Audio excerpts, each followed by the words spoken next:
Hi, Phanessa here. In this video we're going to talk about the different types of yarn and how to choose your yarn and how to match your hook sizes to your yarn. So I'm recording a series of crochet videos for beginners, and as I was putting it together I realized I don't have a video to explain the different types of yarn and the different size hooks and all that sort. So this is going to be the first part of that series.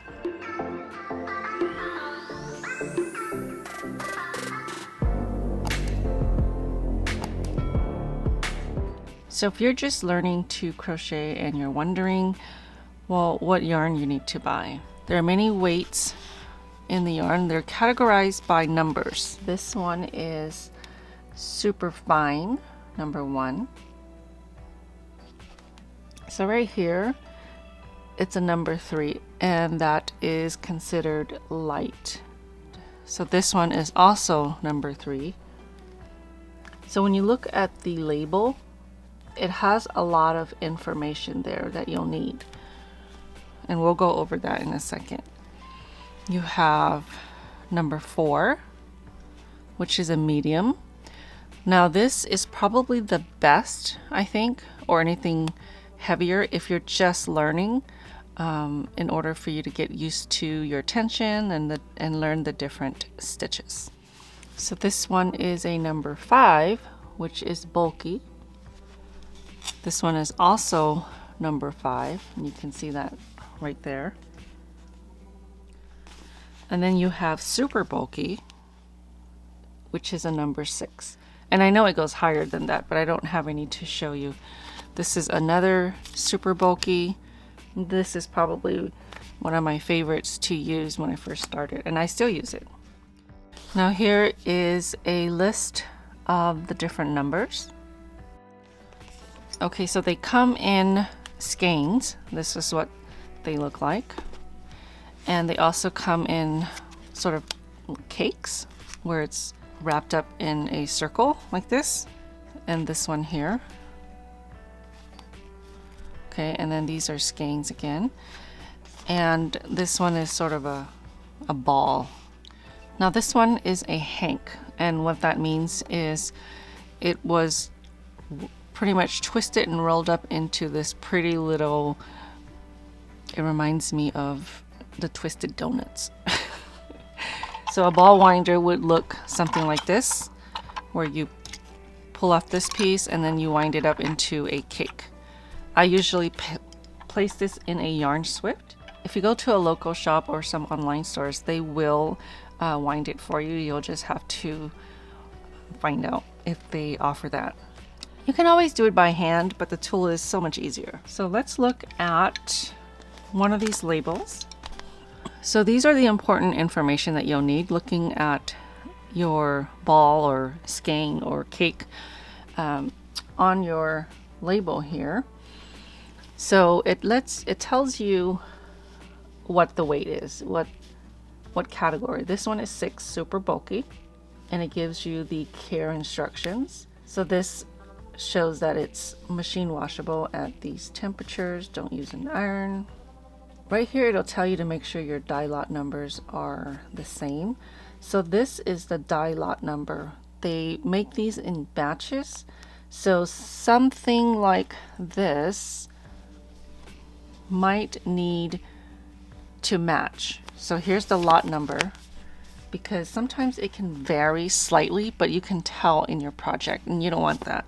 So if you're working a big blanket or just a big project like a sweater or something, make sure that when you buy your yarn you have the same lot number.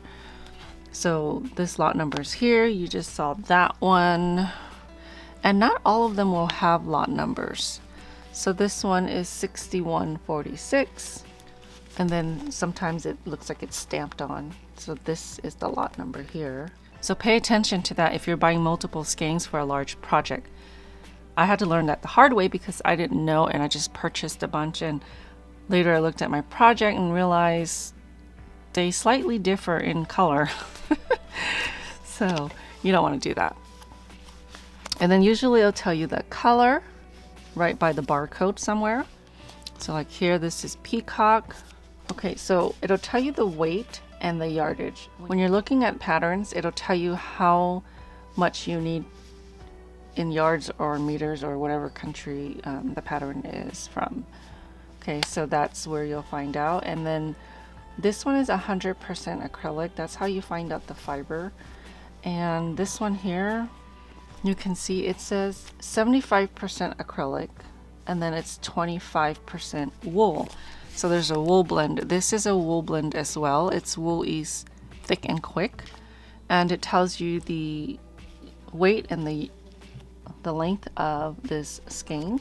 And then this is 80% acrylic and 20% wool. Now this one here is 100% wool. Okay, it'll say right here 100% fine Highland wool. And then this one is a cotton blend, I believe. Yes.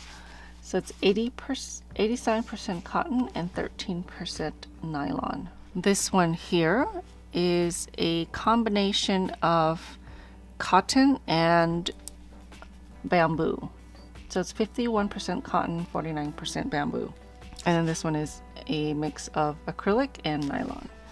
This one is cotton bamboo, as it states on the label, but it'll tell you the percentage of fiber. So this one is 52% cotton and 48% bamboo.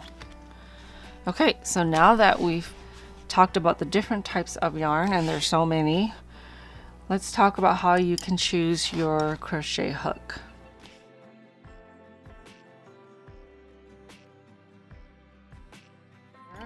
I think a lot of beginners, they start with these basic ones from Boyle or Clover. You can get this at any of your craft stores, and they're the most affordable ones. And then these are just wood or bamboo crochet hooks, and they're also more affordable. I would choose the wood one if you have issues with your yarn slipping off all the time. It has a little bit more tension, and this one will slide off a little bit easier if you have an issue with your yarn sliding off. Okay, so these ones are from Furl's crochet hook, and they're supposed to be designed to be ergonomic, and these are a little bit on the higher end of prices if you're just starting out. For comfort, I would get something with a soft grip. Like this is Tulip, and this handle here is very soft, and this is Clover. These are my favorite to use when I have a large project because they're super comfortable. And then there are other kinds as well: wood, metal, plastic. Okay, so now how do you choose the hook size for the yarn that you have? Let's take a look. Again, there are different categories in the weight, and usually it'll tell you right on the label what it recommends. So this one is a category 5, and it recommends a 6.5 millimeter crochet hook. That's a size K.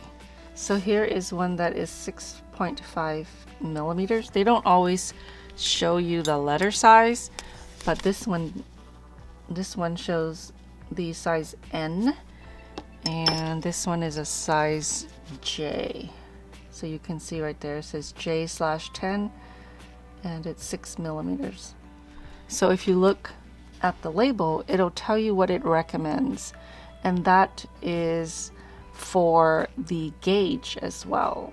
So basically it means if you use size K, 6.5 millimeters, your 4x4 inch gauge swatch will be 11 stitches and 13 rows. And that's something you'll need to learn later on after you've mastered your tension and all of your stitches. If you were knitting, of course, this is the recommended size here. All gauge swatch are mostly 4x4 inch unless otherwise stated. So that's how you would choose the right size. Sometimes though, I mean, it's really up to you. So this one recommends a 4 millimeter because it is a lightweight number 3. And I feel like I could use a larger hook for this size here. Just keep in mind that if you go larger than what it recommends, your fabric will be loose or more loose. And if you go smaller than what is recommended, then your fabric and your tension will be tighter.